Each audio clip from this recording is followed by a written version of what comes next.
Hello, I'm Cliff Bogart with the Vanguard Commercial Group, and I'm here to talk about the 6 top things you need to know about subleases and assignments.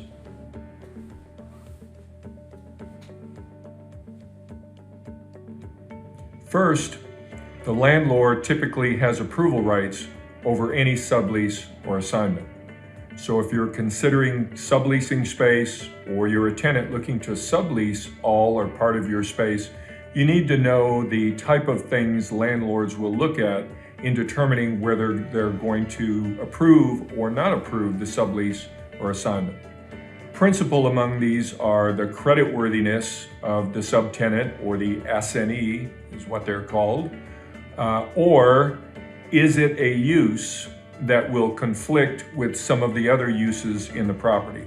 This can be especially important in retail leases, where certain tenants have certain exclusive rights to a product or a service in the retail center.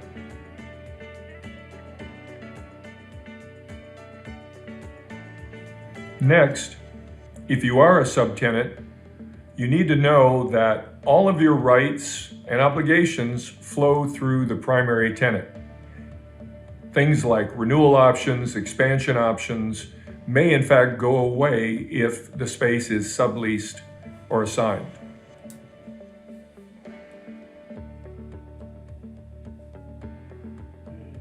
Next, there's a risk to the subtenant if the primary tenant defaults, and that's something I've seen many times in my career. So for instance, if you're a subtenant and you sublease at a discount, and many subleases are subleased at a discount at a rate below the market rent or below the rent that the primary tenant is paying, and you pay your sublease rent to the primary tenant should collect that rent, add the difference, and pay it to the landlord. Be careful, because if that primary tenant does not pay the landlord, add that extra rent and pay the landlord, you could be in default of the lease without even knowing it.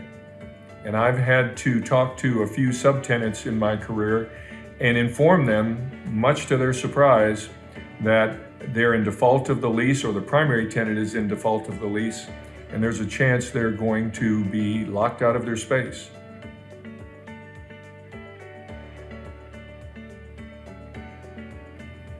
Next, subleases typically come with a shorter term. So the subtenant needs to be aware of that shorter term. And as that term comes to an end, they need to be prepared for either a significant jump in the rent or the need to relocate if that rent is too high.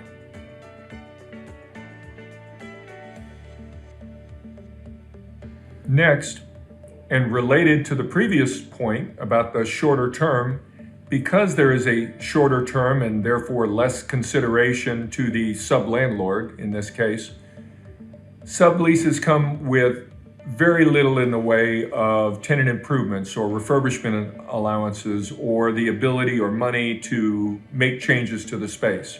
So very often subleases need to be on an as-is basis. That is, make sure the space is suitable for what you're going to use it for when you sign the sublease.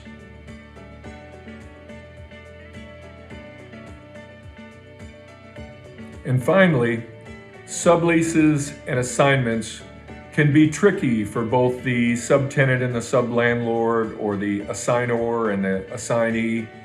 So you need to be careful and work with a professional, whether that's a commercial real estate specialist who has knowledge about subleases and assignments, or even an attorney.